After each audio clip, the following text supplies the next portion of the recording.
Bonjour à tous, bienvenue à l'atelier Énéagramme, une petite transmission spontanée de quelque chose que j'ai perçu. Voilà, donc je ne l'ai pas lu, c'est quelque chose que dont je me suis rendu compte concernant l'involution. Donc peut-être que d'autres auteurs en parlent, c'est possible, je ne sais pas. Donc je ne vais pas représenter l'énéagramme dans cette vidéo, voilà, simplement c'est la découverte dont le mental filtre l'expérience. C'est un système ouvert, voilà, dynamique, et donc c'est un système qui pointe notamment l'involution. C'est un des aspects les plus fascinants de l'énéagramme, c'est que ça met en lumière qu'est-ce qu'il risque de se produire lorsqu'il y a cette fameuse involution. Alors déjà, que l'énéagramme nous définisse aussi bien, c'est fort. De là ensuite, que nous involuons toujours de la même manière, quel que soit le milieu socio-culturel, quel que soit le pays dans lequel nous avons évolué et grandi, c'est fascinant. Ça veut vraiment dire à quelque part que, eh bien oui, le mental est prévisible sous stress. Si on porte un regard scientifique dessus, eh bien oui, si tout est de l'énergie, si tout est énergie dans l'univers, comme le dit Einstein, c'est pas si étonnant que naturellement, quand le mental vibre de la peur, de la colère, de la stress, de l'anxiété, eh bien il va toujours involuer de la même manière. Donc, ce qui se passe, c'est qu'on vous présente souvent l'involution d'une certaine manière. Voilà. Et je me suis inscrit dans une vision très classique à ce titre-là. Par exemple, on va parler des 9 profils aujourd'hui. Par exemple, le 1 involue en 4. Voilà. Et on vous dit que le 1 va prendre les défauts de la structure 4. Si vous regardez mes vidéos, mais ces phrases-là, vous les avez entendues des paquets de fois. Voilà, le 8 va involuer en 5, il va prendre les défauts de la structure 5, il va se mettre à l'écart, en retrait. Voilà, ne pas partager toute l'information, etc. Donc, de toute façon, on va parler des 9 profils dans cette petite transmission. Alors, pourquoi je parle de transmission? Parce que oui, on transmet de l'information. Je ne peux pas vous enseigner ce que vous êtes. Ça serait quand même absurde de prétendre que je peux vous enseigner ce que vous êtes. Alors, il y a une vision contemporaine de l'énéagramme, et celle-ci, elle est peut-être parfois un peu limitante, et puis une vision plus ancestrale, allez, lâchons le mot plus spirituel, et cette vision, c'est que de manière très terre-à-terre, si vous pouvez conscientiser que vous faites du 4, du 2, du 8, c'est que c'est un objet d'étude pour vous. Donc, si vous percevez quelque chose, c'est que vous en êtes détaché. Donc, vous êtes très fortement rattaché à ce profil énéagramme. Naturellement, votre mental fonctionne comme ça. Ça ne changera pas. Le mental reste le mental et nous en avons besoin. Voilà, on en a besoin pour vivre. Donc, il n'y a pas de problème avec le mental. Simplement, reconnaissons qu'on peut se voir penser. Se désidentifier de la pensée est tout à fait naturel, surtout que la pensée émerge toute seule. Donc, dans la littérature de l'énéagramme, on vous amène de toute manière systématiquement à travailler l'intériorisation. Voilà pourquoi même des auteurs très contemporains vous parlent de la méditation, parce qu'effectivement, plus vous êtes présent, plus vous allez pouvoir prendre du recul, vous désidentifier de cette pensée, j'allais dire pathologique, qui vous amène à vivre votre structure. La structure énéagramme peut être vue comme une zone d'ombre. La conscience que nous sommes est déjà parfaite, elle travaille déjà en harmonie dans chaque cellule du corps, c'est une évidence. Voilà. Et à ce titre-là, il n'y a personne aux commandes. Regardez-le, simplement, conscientisez que lorsque le mental dort, vous le savez sans doute, je n'ai absolument rien à vous apprendre. Quand vous êtes dans le sommeil profond, eh bien pourtant il y a une vie. Donc la conscience que vous êtes est déjà en train de travailler de manière optimale dans chaque cellule du corps. Donc effectivement, le mental, lui, est parfois emprunt à des souffrances, à des programmes, et ces programmes nous bloquent dans notre profil. Donc le profil, c'est pas forcément ce que je suis. Voilà. Le but de l'énéagramme, c'est l'harmonisation des 3 centres. Voilà. C'est-à-dire, vous êtes dans un centre, naturellement, donc il y a centre de l'image, représenté par les points 2, 3, 4, il y a le centre de la compréhension mentale, représenté par les points 5, 6, 7, il y a ceux qui, au contraire, sont plus attachés aux choses concrètes de l'existence, les points 8, 9, 1. Et donc, vous avez un centre réprimé, et c'est toujours intéressant de réfléchir en termes de centre réprimé, c'est-à-dire vers quoi il faut que je tende. Donc, si vous gardez un regard contemporain, l'énéagramme, à un moment donné, est un caillou dans la chaussure, parce que ça vous amène à conscientiser que vous ne pouvez pas être que votre mental parce que vous le percevez. Donc, je pense, donc je suis. Eh bien oui, c'est dans la philosophie contemporaine, d'accord, mais enfin, ça ne tient pas à l'analyse. Quand vous êtes dans le sommeil profond, l'identification mentale disparaît. Dire que la conscience est le produit du cerveau, ça aussi. Dans les années à venir, il va falloir pouvoir garder un propos pareil. C'est quand même spécial, quand même. Hein. Première cellule, trompe de Fallope, rappelons-le. Voilà.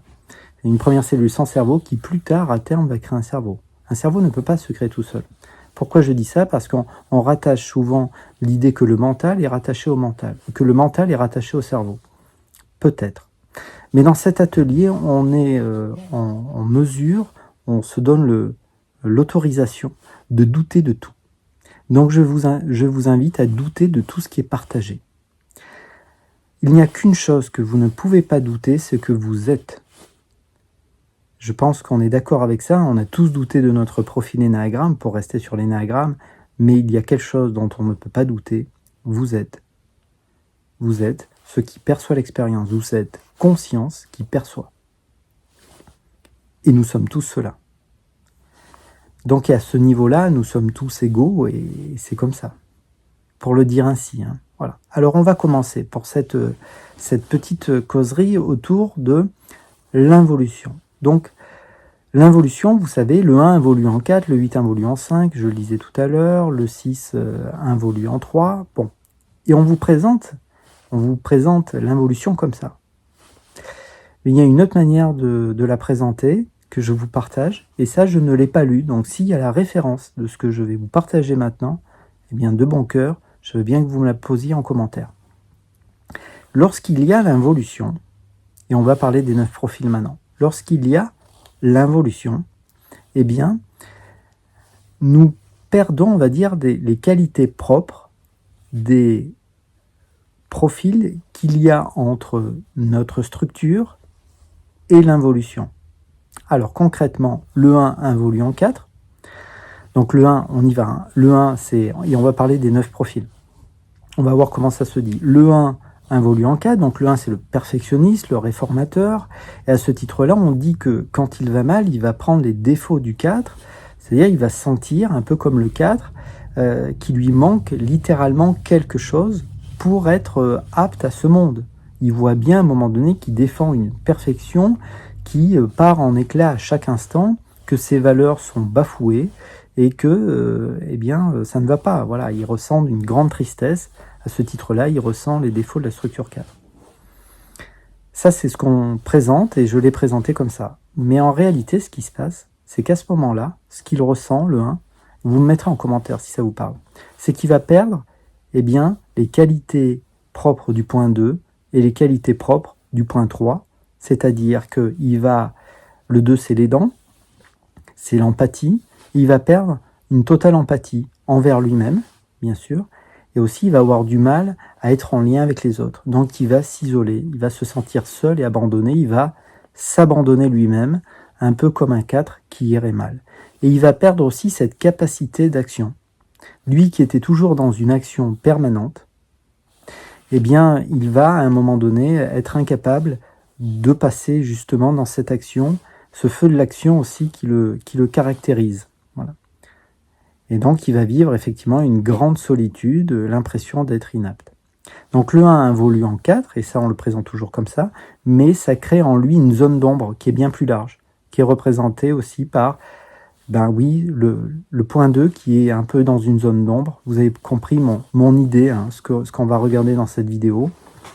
Et il va perdre aussi cette capacité à agir qu'il avait et qui est le propre du point 3. Donc ça, si vous voulez, eh bien, on va parler maintenant des autres profils. Et vous me mettrez, voilà, si ça vous intéresse, si ça vous parle, parce que j'ai vu personne qui présentait des choses comme ça. Alors le 4, puisqu'on était sur le point 4, eh bien, le 4 involue en 2. Donc le 4, on le présente parfois comme l'original, l'artiste, mais en réalité, il ressent beaucoup de banalité, il recherche de la profondeur émotionnelle, et à ce titre-là, il est beaucoup dans ses pensées, dans son imaginaire, il veut nourrir ses passions Et nourrir ses passions l'isole. Nourrir cet émotionnel, c'est dur pour lui et ça l'isole. Et à ce moment-là, il va devenir dépendant eh bien, pour les choses concrètes de la vie courante. Le 4 involue en 2. Le 2, rappelons-le, lui, est dépendant un petit peu du regard que l'autre a sur lui. Il a besoin d'être aimé, d'être validé. Donc là, c'est une validation, on va dire, émotionnelle pour le 2. Là, le 4, c'est vraiment presque une question de survie, c'est-à-dire qu'il n'y arrive pas. Tout ce qui est les choses courantes de la vie, ça devient difficile pour le 4. Et à ce moment-là, qu'est-ce qu'il perd? Eh bien là, la zone d'ombre qui est créée, c'est le point 3, c'est-à-dire que oui, le 4 involue en 2, au milieu il y a le 3, il perd effectivement cette capacité d'agir. Il devient presque sans énergie, incapable de fonctionner. Littéralement, c'est ça qui se passe. Il a du mal vraiment à matérialiser. Le point 3, eh bien, puisqu'on en était au point 3, le point 3, lui, involue eh bien, en 9. Et le 9, vous savez, c'est le médiateur, c'est celui qui a du mal à être, on va dire, dans l'action, justement. On l'appelle parfois le médiateur, le 9. C'est celui, en réalité, qui a du mal à s'occuper de l'essentiel, de s'occuper de lui. Le 3, lui, il est toujours dans cette action individuelle, il ne s'arrête jamais. Et donc, quand il évolue en 9, qu'est-ce qui se passe? Eh bien, entre le point 3 et le point 9, il y a le 2 et le 1. Eh bien, il va perdre cette envie d'aider les autres. Et pourtant, il aime aider les autres, mais il va perdre cette compassion. Il va devenir froid, rigide, un peu déconnecté, voilà, des autres. Et puis, il va effectivement aussi perdre cette capacité qu'a le 1, le profil 1, c'est-à-dire de mettre du cadre. Et lui qui était dans une action, eh bien le voilà dans une action qui est éparpillée. Bien sûr, le 3 ne s'arrête jamais, mais ça va être comme un moulin à vent, ça va partir dans tous les sens. Donc c'est une zone d'ombre qui est créée naturellement par l'involution. Voilà ce qui vient naturellement, là, spontanément. Continuons, eh bien le point 2, voilà. Le point 2, lui, involue en 8, donc le 2, c'est les dents. Donc, naturellement, quand il va mal, il va prendre les défauts du 8. Le 8, c'est le boss, il est en confrontation avec les autres. Et là, il va être en confrontation contre ses propres émotions, le 2. C'est-à-dire, il ne va pas vouloir reconnaître ce qui ne va pas. Voilà. Et donc, à ce moment-là, effectivement, il va pouvoir nourrir un esprit de vengeance assez fort. Mais son involution crée une zone d'ombre. Et cette zone d'ombre, c'est, là encore, il perd le cadre que mettait le point 1. Donc son aide va être complètement éparpillée, il va vivre de l'injustice. Puis surtout, il ne sait plus vraiment comment agir pour attirer de l'attention et de l'amour, puisque voilà, il a besoin d'être aimé. Et là, il risque malheureusement de ne plus savoir comment s'y prendre.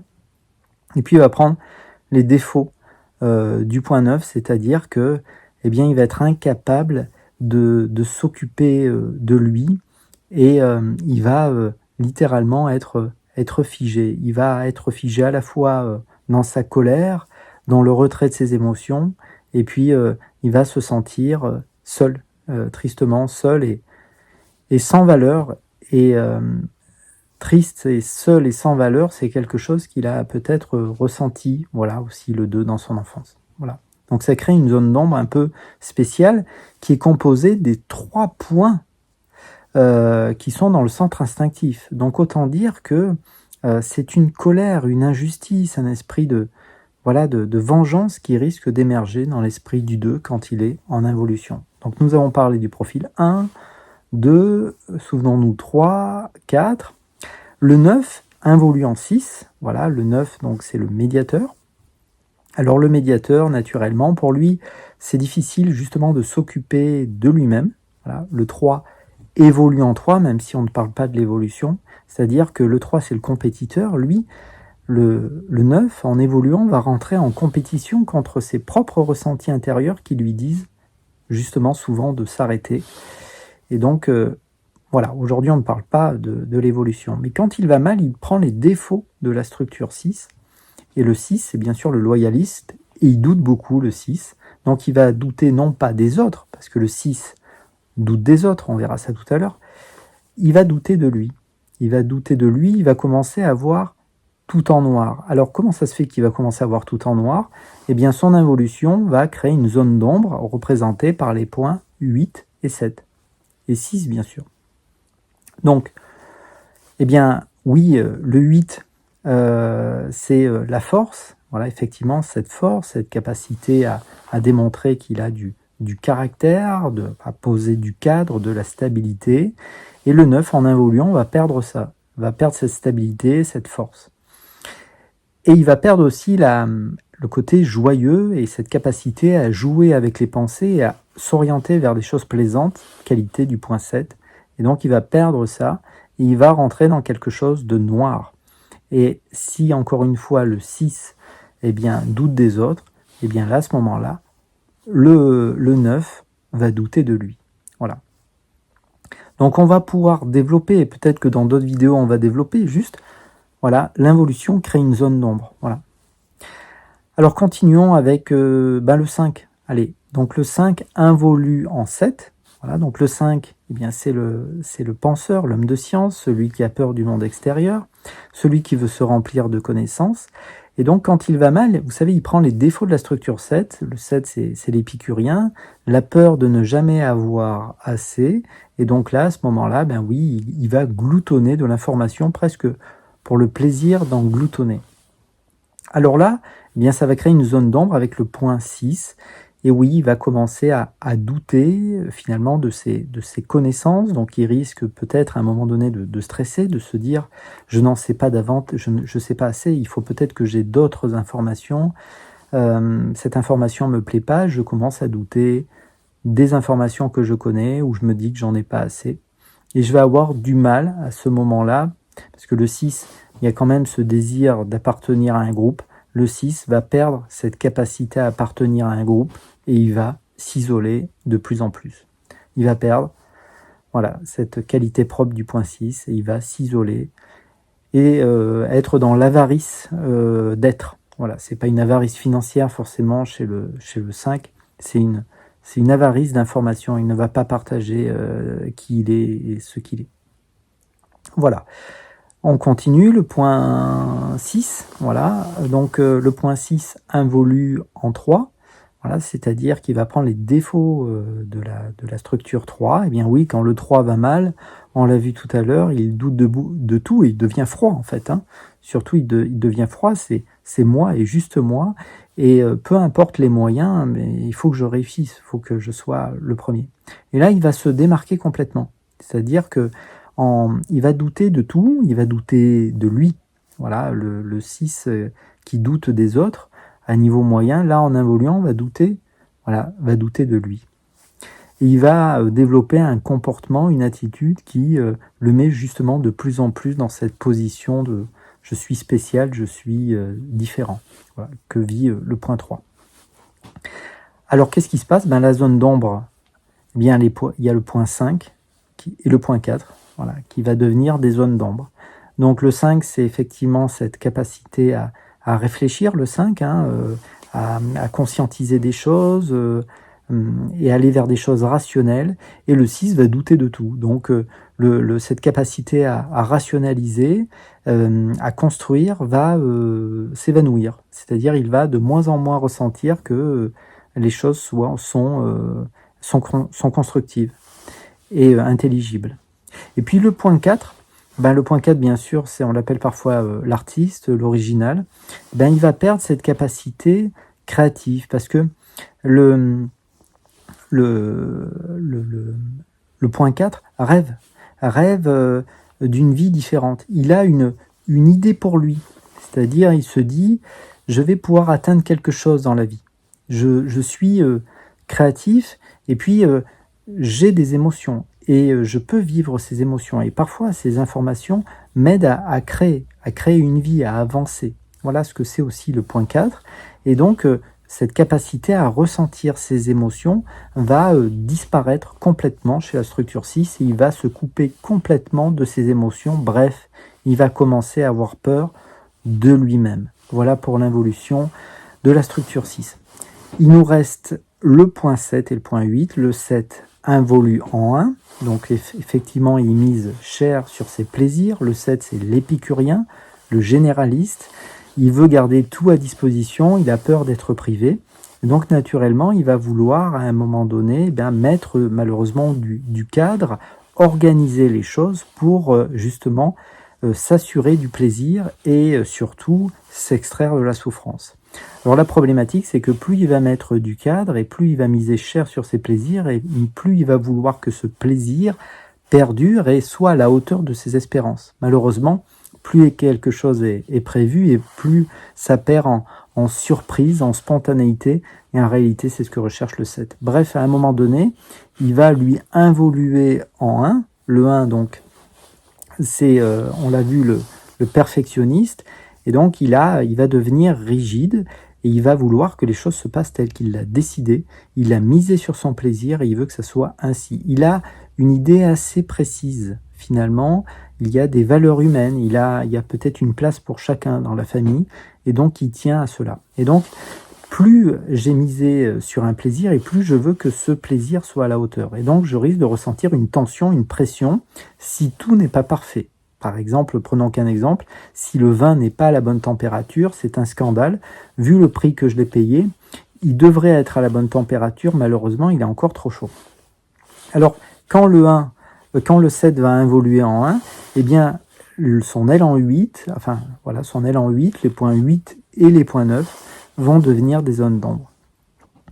Le 8, c'est la force, c'est cette capacité à poser un cadre. Et ça, si vous voulez, il va perdre cette qualité-là, cette capacité justement à se poser, à s'ancrer, à être là. Ça va tourner de plus en plus dans sa tête. Voilà, tout simplement, il va être dans une forme de stress qui n'est pas reconnue en plus. Et donc, il va, à ce moment-là, perdre aussi les qualités du point 9, qui est l'envie d'harmonie. C'est-à-dire que le 9, effectivement, vit de l'harmonie. En tout cas, il se veut agréable à vivre. Et là, le 7 ne sera plus agréable à vivre et ce ne sera plus un problème. Ça sera pour lui justifié.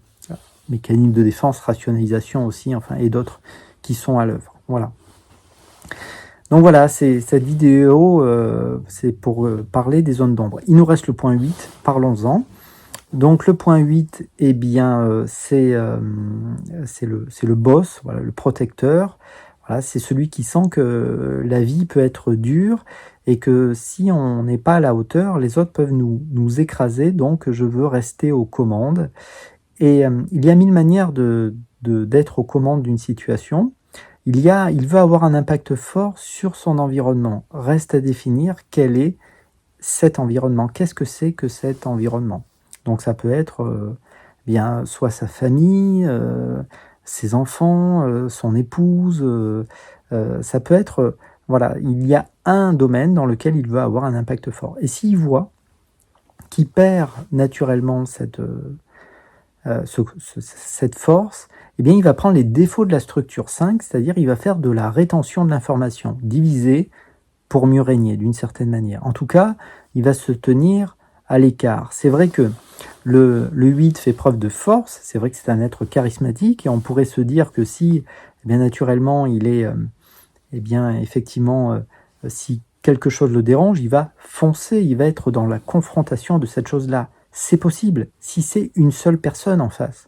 Si c'est à qui s'adresser, il va pouvoir être dans cette confrontation. Mais c'est possible qu'il n'y ait pas cette personne. C'est possible que ce soit une entreprise. Il se peut que ce soit quelque chose d'informel, finalement, d'immatériel qui pourrait lui faire perdre effectivement ce pouvoir. Et à ce moment-là, il va involuer en point 5, c'est-à-dire il va disparaître de la circulation, en tout cas ne pas donner toutes les informations. À ce moment-là, à travers cette involution, on va pouvoir retrouver que il y a entre le 8 et le 5, le point 7 et le point 6, ces deux points-là vont être une zone d'ombre pour lui. Ainsi, il va perdre cette joie de vivre, cette capacité à profiter. Il va réellement s'isoler. Il y aura plus de joie à partager. Et puis il va perdre aussi les qualités du point 6, qui est ce principe de loyauté, voilà, et du fait d'être en union avec les autres. Il va perdre cette union avec les autres, il va s'isoler. Et donc il va à ce moment-là être dans une forme d'avarice d'information, avarice d'être, et puis isolé complètement des autres. Voilà. Donc c'était une autre manière d'évoquer l'involution, au lieu de la voir de manière assez abrupte, comme voilà le 4 involue en 2, et bien en réalité ça crée une zone d'ombre que l'on retrouve à travers la figure énéagramme. J'espère que ce petit moment très, très spontané, très dynamique aussi était parlant, enfin en tout cas audible. Voilà, c'est des moments de partage.